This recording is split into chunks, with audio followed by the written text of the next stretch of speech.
Ini suara yang merdu. Hamba. Selendap rimba dedaun tua, di hulu Melaka setapuh lain, bersiap siaga hujah di bawah.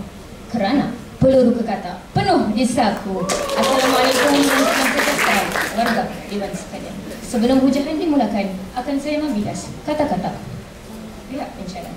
Pihak pencadang mengatakan bahawa mengutarakan isu hormon-hormon. Ya, namun dengan ada hormon, tanpa ilmu-ilmu untuk mengatasi masalah, tanpa ada hak dan tanggungjawab, ilmu-ilmu dan hak dan tanggungjawab, bagaimanakah hendak mereka mengatasi masalah-masalah yang ada? Dengan itu kami mengutarakan bahawa ilmu itu penting. Silakan, Puan. Maaf, Puan. Kemudian mereka mengatakan bahawa cinta mendorong kepada faktor-faktor ini. Baiklah warga Dewan sekalian, sekiranya kita memasuki alam perkahwinan dengan cinta namun tidak bersedia, ia akan menyebabkan banyak masalah, banyak kepincangan. Namun jika kita memasuki alam perkahwinan dengan persediaan ilmu, sudah ada kesedaran hak dan tanggungjawab, sudah ada kesedaran ilmu, bukankah ini akan membawa kesejahteraan dan kebahagiaan yang kita cari, hadirin sekalian? Seterusnya mereka juga mengatakan bahawa cinta akan mencari jalan mengatasi. Puan. Cinta akan mencari jalan mengatasi perkara-perkara ini. Sebagaimana yang kami katakan, perlulah ada ilmu itu sebelum memasuki alam perkahwinan, supaya bila terdapatnya masalah-masalah, bila terdapatnya kepincangan, mereka sudah bersedia dan tidak ada masalah dan tidak akan ada kegoyahan dan mereka akan melalui badai-badai perkahwinan dengan mudahnya, hadirin sekalian. Silakan, Puan. Maaf Puan. Sebelum selesai sudah sesi bidasan perisai hujahan kini dimulakan. Menyedari hakikat bulat pembentung kerana air, bulat manusia kerana muafakat, kami di perwakilan penyangga bersepakat menyatakan bahawa perkahwinan atas dasar cinta sahaja tidak memadai, kerana perkahwinan perlu kepada faktor-faktor lain selain cinta untuk berjaya.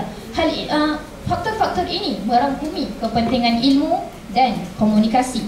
Untuk menegakkan lagi pendirian kami, akan saya bentangkan hujah-hujah akan kepentingan ilmu dari sudut kewangan, pengurusan wang dan dari sudut keibubapaan. Baiklah hadirin sekalian. Silakan, Puan. Maaf Puan.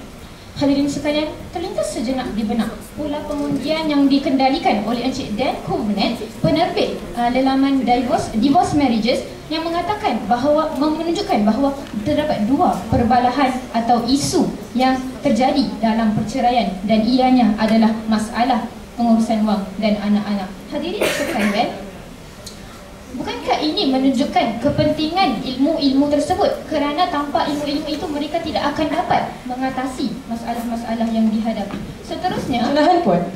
silakan Puan.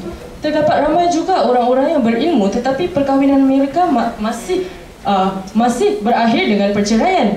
Ini menunjukkan bahawa ilmu itu bukanlah sesuatu faktor yang akan diperlukan untuk perkahwinan itu berkekalan. Terima kasih Puan. Baiklah, inilah yang akan saya jelaskan dalam hujah saya. Sebentar ya Puan. Seterusnya,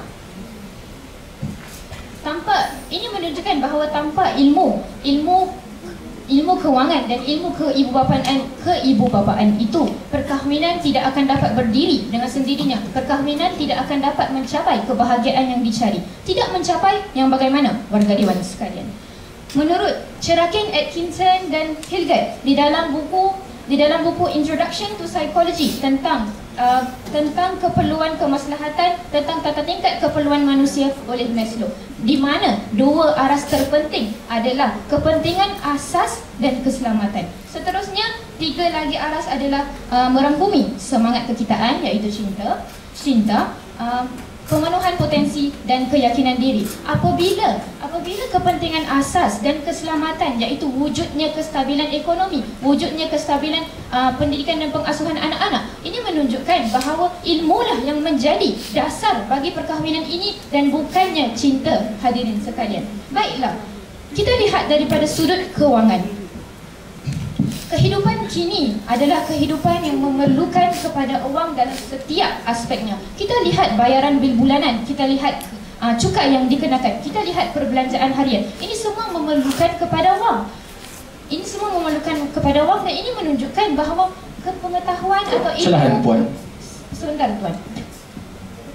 Ini menunjukkan bahawa kepentingan ilmu perlu dalam perkahwinan. Baiklah hadirin sekalian, 46% dari perceraian sivil menunjukkan bahawa ianya adalah disebabkan ketiadaan pemberian nafkah dan masalah pengurusan wang. Adakah cinta? Di manakah cinta dalam mengatasi masalah-masalah ini? Sekiranya anda ada masalah hutang, piutang yang perlu diselesaikan, adakah cinta anda yang membayar hutang-hutang tersebut? Tidak hadirin sekalian, maka kita perlu ilmu akan berpindah pula kepada perkahwinan keibubapaan. Perkahwinan sinonim dengan membina sebuah institusi sebagai sesuatu yang membentuk masyarakat. Ibu bapa memainkan peranan yang penting dalam membangunkan saksia insaniah anak-anak hadirin sekalian dan memenuhi keperluan asasi mereka. Menurut Eleanor McCoby dalam bukunya How Do Parents Matter, beliau mengatakan bahawa cara pendidikan dan mengasuh anak itu memberi kesan yang amat mendalam pada anak-anak. Maka ini menunjukkan bahawa kajian Perjabatan Pendidikan UK juga mengatakan bahawa kanak-kanak yang terdedah kepada keibubapaan yang tidak cekap 2 kali lebih berkemungkinan untuk berbuat jahat. Maka hadirin sekalian, keibubapaan yang tidak efektif dan kurangnya ilmu tentang pengurusan wang hadirin sekalian akan menyebabkan keruntuhan pada perkahwinan.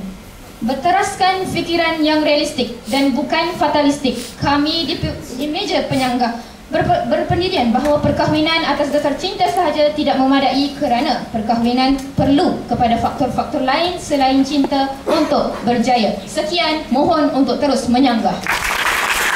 Terima kasih Aisyah.